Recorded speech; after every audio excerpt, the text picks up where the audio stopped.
been looking so forward to having you here on my Thathappyhealth, especially for the health talk series that I've started. So it's brilliant to have you here. So I won't take a lot of your time because I know you're super busy. So I just want to get straight into the talk. I've explained a little bit to my followers what we'll be talking today. So we'll just jump right into the talk. Yes, of course. So thank you for having me. I'm Annie, and I'm based just south of Edinburgh in the UK. And I have a daughter, she's 5. I'm married to Dan, and I help exhausted mums who have lost who they are since becoming a mum to reclaim themselves and their energy. And those are really, the 2 main pillars of what I do is identity and energy, because I think they come hand in hand. And my work is really focused on the gaps that mothers fall through. So it's usually the gap between who you are now as a mum and who you were before, and who you are now and who your child is. We kind of fall through those gaps. We can lose ourselves, but from my experience, that's also where we find ourselves. And as a child is born, so are we, a new identity. It's a huge shift, not just physically, hormonally, but spiritually.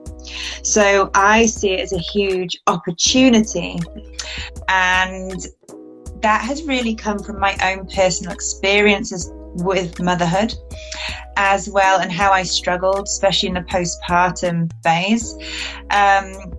Combined with what I know to be true, what I've learned with nutritional therapy, and I'm an NLP coach as well, so I work a lot around the mindset and the coaching work that I now do with mums. In a nutshell.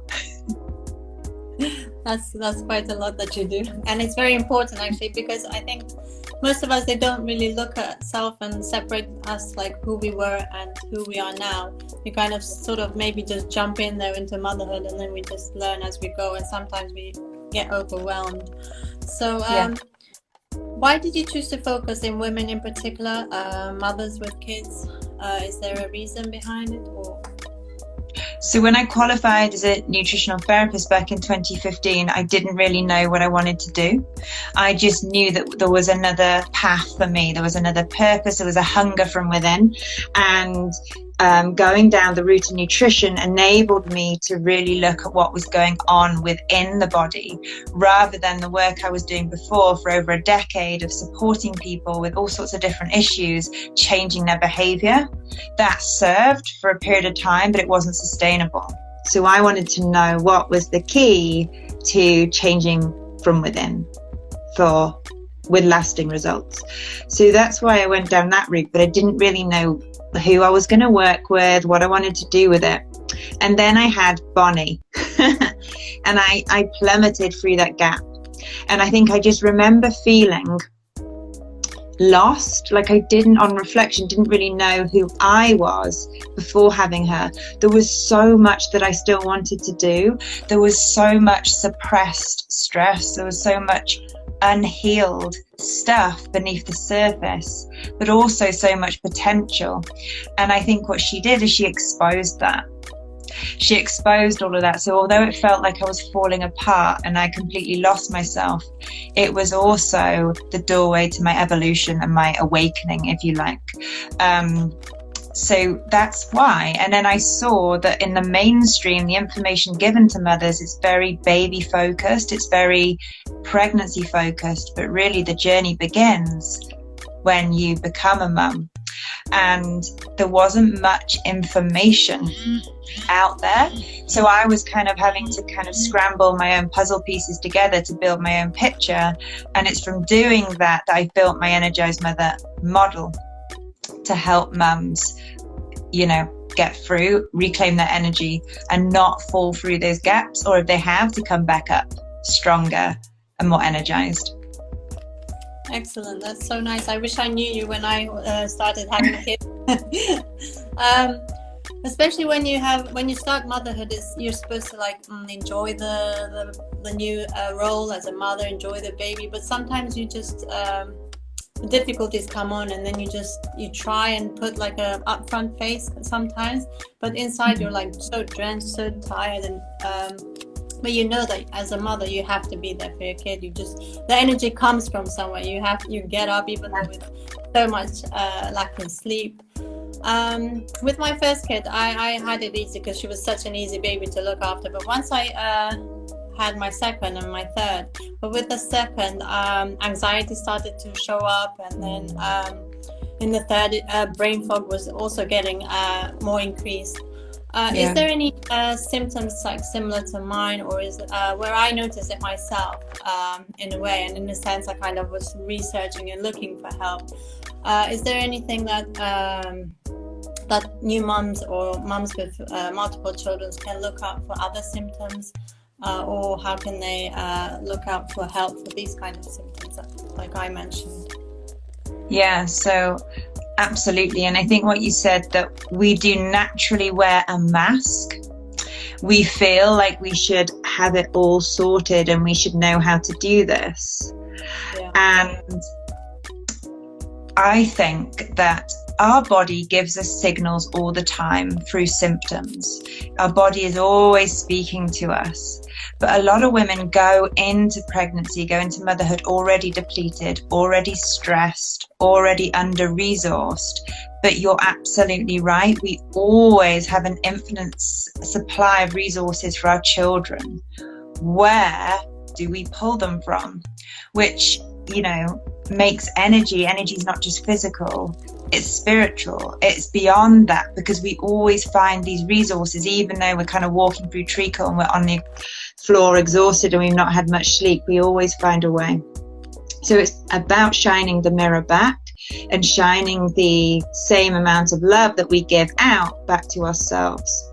So brain fog, anxiety, overwhelm, anger, you know, extreme emotions, irritability, impulsive kind of decisions, cravings. These are all signals that the body is under stress. So the body is prioritizing survival rather than sustaining your energy. So we tend to put all of our resources towards literally fueling that survival response. And that's usually what happens with those symptoms. They're symptoms of inflammation. And this is where we kind of go into the gut-brain connection. Is that the gut and the brain are connected, and the gut is our major source or home of our immune system. When we're stressed, we don't just activate adrenaline, which is what we feel with anxiety sometimes, cortisol, which kind of is demonized, but it's an essential hormone for balancing our stress response, but also the immune system.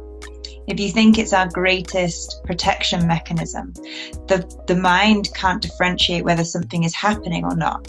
So if we're worried or anxious about how we're going to get through the day because we're exhausted, or how we're going to do that thing that we've overcommitted to, we activate these survival mechanisms, and one of those things is inflammation. So if it can pass to the gut, it can pass to the brain because it's connected. And that's usually what symptoms of overwhelm and brain fog are.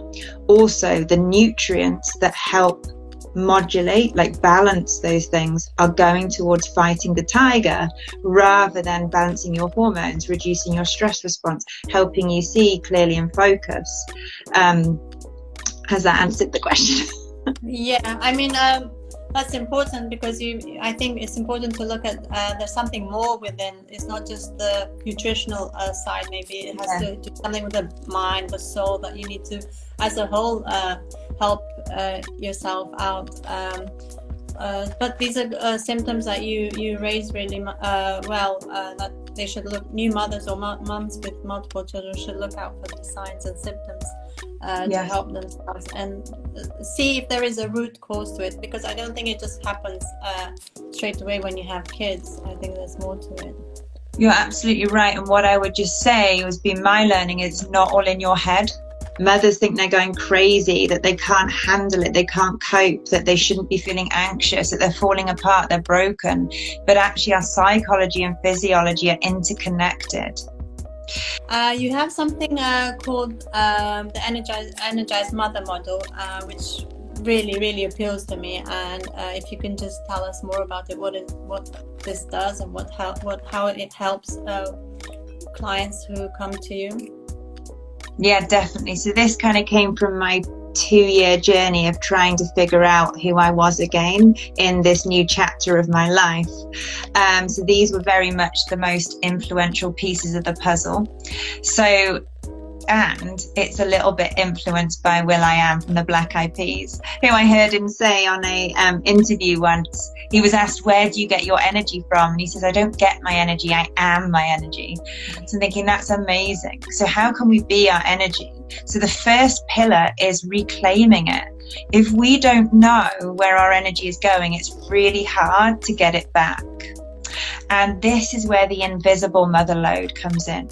A lot of the stresses that mothers face are tangible, right? Too much to do, not enough time, this kind of overburdened, under-resolved, over-challenged, under-resolved picture that there's too much going on, there's too much for us to do. So that's really tangible. But what we don't tend to notice, because it's in our blind spot, and we normally override the symptoms in a bid to keep going and keep the mask on, is what's going on the inside. And this is where the magic happens, because in this life, I'm sure you know, we can't really control other people, things, what's going on. But what we do have full agency over is ourself, our health, and our response. So it's about acknowledging the invisible mother load. And the main things that I look at here is gut health, because we've got more bugs in our body. We're made up of bugs more than we are human cells, the microbiome, and that influences the immune system. So inflammation, which is usually at the heart of these symptoms of overwhelm, anxiety, and brain fog. So there's those two elements. And then there's the nervous system, balancing the nervous system between stress on and stress off. And there's lots of ways of doing that. Breath work, chewing your food. These things aren't put there by chance. You know, from an evolutionary perspective, that's what activates the rest and digest. But we spend a lot of time in fight or flight. So there's these small things that we can introduce that will just help put us back in that calm state. And then the big one for me is our belief system, our values, the stories we tell ourselves, stuff that is still unhealed, unexpressed, should we say, from childhood. We were told this thing once as a kid that we weren't good enough, and then we adopted the belief system we're not good enough, and then we've carried that out through our whole life, and we've turned out to be a people pleaser, a high achiever, a perfectionist. We get to motherhood and oh my God, all our coping tools have gone. We can't keep that up. It's not sustainable. It burns us out. So that rather than just firefighting and looking at the behavior, we go back to the belief system. Where did it all begin? So that's the work I do with the NLP, which is a very big part of what I do. So we reclaim, we have awareness, actually, where is our energy going? And then we can start to look at it from inside out of how we can start to reclaim it. The next pillar is create. So obviously in the body, we have to create energy. And this is happening in our cells all the time. So we're looking at things like, we're not just what we eat, but what we absorb. So when we're stressed, our digestive system is stressed, so we're not absorbing our nutrients. I've seen mums have the most amazing diet in the world, but they're stressed, they're not absorbing the vital nutrients. So here we're really looking at using food as medicine. And this is where the nutritional therapy comes in, to improve the absorption, balance your gut bugs, look after your cells and the integrity of your cells, and in turn your brain, so that all this good information coming in can be absorbed into the cells and create energy. And then we flip to sustaining your energy. What mum doesn't want to sustain her energy throughout the day? And it's usually this actually that gets people to contact me, that they're having big dips.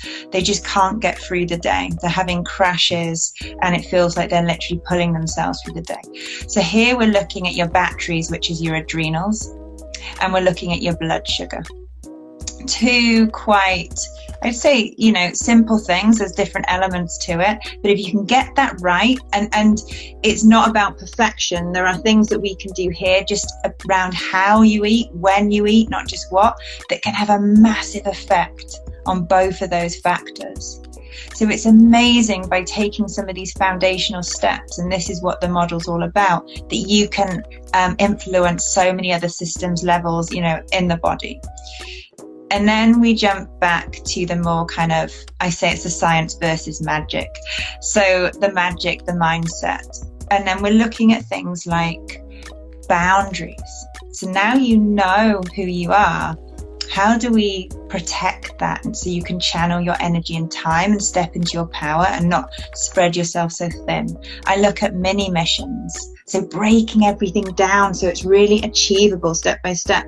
I look at values because they are our batteries to our strategies. You know, we don't know what's important to us. We just do everything for everyone and then we lose ourselves. So it's getting really clear on these things, and of course belief systems, because they're very, very deeply entrenched and they go back to childhood. And then we look at being your energy. So really stepping into your power. And I think the big thing here is when you invest in yourself in this way, you show your children their potential. You show them what it looks like to be proud of who you are, to embrace that, but also to expand to your potential whilst being a mum. So the kind of juggling act, the trade-off is chucked out the window a little bit. And what I would just say is these are not quick fix solutions, although they can have fast acting results. They are tools for life. And I don't know how you feel, but I feel working on my energy is one of the most important jobs I have, because it influences everything else. And it's not a protocol, it's a way of life. I'll be quiet now. Definitely. So no, I love listening to you. You explain it so well and so nice. I mean, I want to hire you right now. all these important factors that you mentioned, I mean, they could be really, really lifesavers. There could be others right in the deep end who don't realize there's such important tools available. And we're in Kosovo, as I told you, and I'm trying to do this health initiative down our end because there is there's lacking so much resources to help these new mothers. Not even baby based. They're, like you said, it was baby based before. They're lacking so much help. It's just like they go and have the baby and then come home and they're on their own.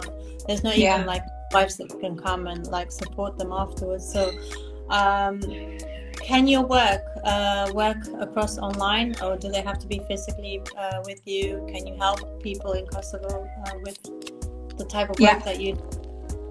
My business is online, so I actually moved it online after I had Bonnie. So it's been online for over 2 years now, and I think it works really well. Mm-hmm. I think especially in terms of just fitting into schedules and being really accessible. And when I work with people, especially if it's the one-to-one, it's like having me in their pocket. You know, it is nice to have that cheerleader, to have that person to hold your hand and guide you through this and break it down. I always say to my clients that I believe in them more than they believe in themselves at the beginning. And I think that's a really lovely thing to have. We all need a mentor, and we're not very good at asking for help or support, but actually this is going to be the launch pad and to you feeling like you. And also when you know these tools, you can keep coming back to them, because let's face it, life happens. We're always going to face challenges, and it's not about being perfect and being all calm through big stressful events. It's about being able to move through them and not let them completely derail you, so that you can come back, learn from it, and move through. So I can work with people from different countries. Excellent. So they can contact you directly on your Instagram page, and then they can take it from there, and hopefully they can find solutions through you. Is there a way of women or new mothers or mothers with multiple children, how can they help themselves? Is there like just 3 basic tips or something that they can help before they come seek help from you? I think just to have the mindset from inside out. So what you put in your body matters. It really, really does.